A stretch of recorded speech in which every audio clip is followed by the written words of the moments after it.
Hi,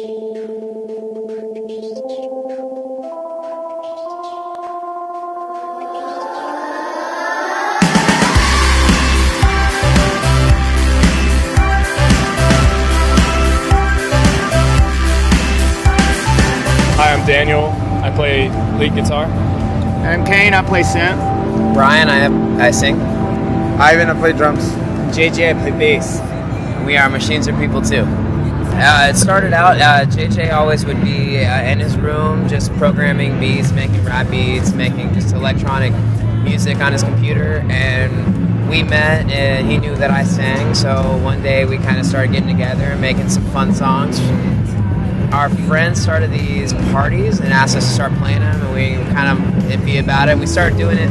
We had so much fun and just pushed us to start like trying to play more and more and more. And it got to a point where it wasn't enough with just the two of us. So we decided we wanted to make this a full band thing. We added on Kane on keys and Ivan on drums, and just kept going with that for about a year. And we just recently added Daniel to be a guitar player with us. So now we're like this full band. It's way more exciting, way more fun, more of a driving force live. So it's really cool. All the writing kind of starts here to here, and then we add in these guys, and it just kind of becomes what Machines Are People 2 is. So We nerd out on technology.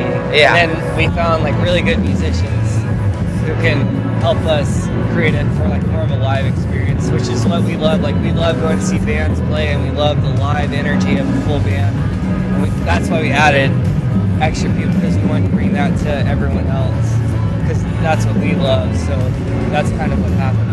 Children's choir, actually. It was the elementary school I went to as a kid. And I have a 9-year-old little sister who is in the kids' choir. It's like 3rd, 4th, and 5th graders at the elementary school. Same choir teacher I had when I was a kid.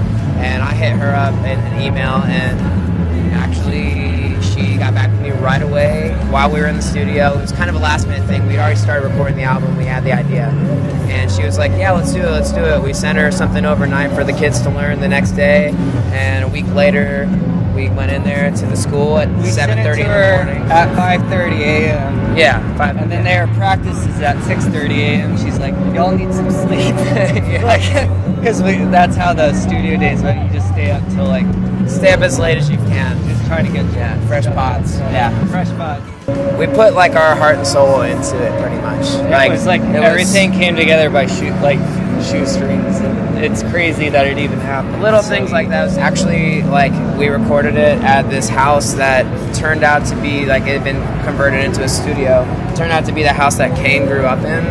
Yeah, which is It's kind of crazy. just lots of insane things like that. Pretty much the mixing was going on in my old bedroom, and vocal booth was like my old bathroom, and it's just kind of weird. It was weird. Walking up to Totally the not driveway. planned, yeah. Yeah, not planned at all, just kind of coincidental, but just crazy, man. Like just, I'd walk up there and just get chills almost. It was crazy.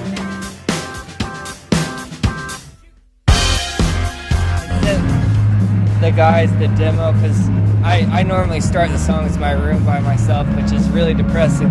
And then I'll send it to them or whatever, and I was like, this song's awesome.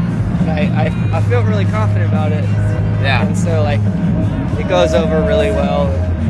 Yeah, I think when you send it to me, he always sends like the most hilarious little names of songs when he sends them over.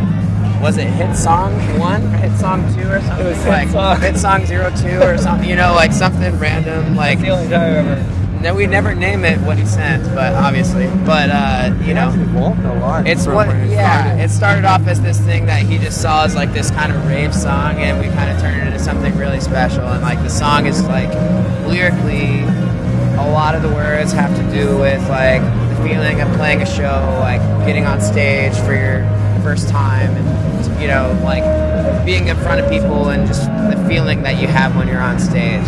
But it's kind of written in a way that I think it's relatable to other situations other than just being a performer.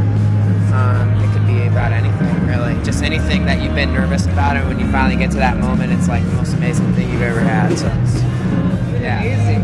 It's a lot of work, like a lot of work. Like people are like, what bands you sound? Well, I'm like trying to like figure out how to get my gear to the hotel. You know what I mean? Like there's a lot of other stuff that you don't see, and we're trying to see as many bands because that's why we started playing, because we love music.